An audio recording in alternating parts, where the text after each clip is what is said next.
Shutter speed explained in 90 seconds.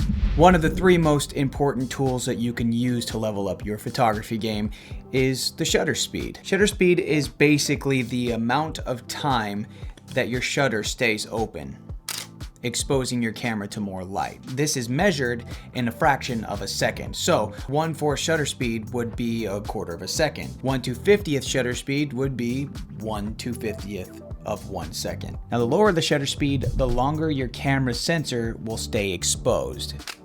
The higher the shutter speed, the less time your camera will be exposed.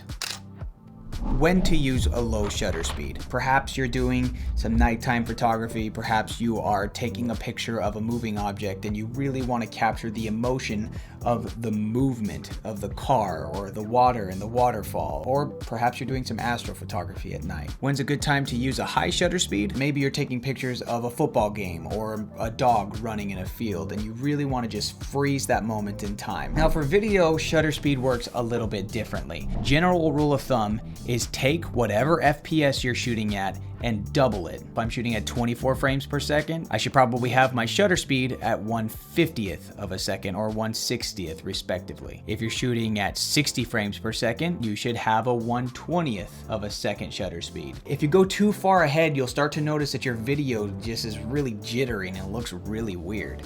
And that is shutter speed in 90 seconds. My name is Andrew Russell. Thank you guys for being here. Subscribe if you're not already, and if you want to check out my other 90-second videos, here they are. We'll see you in the next one.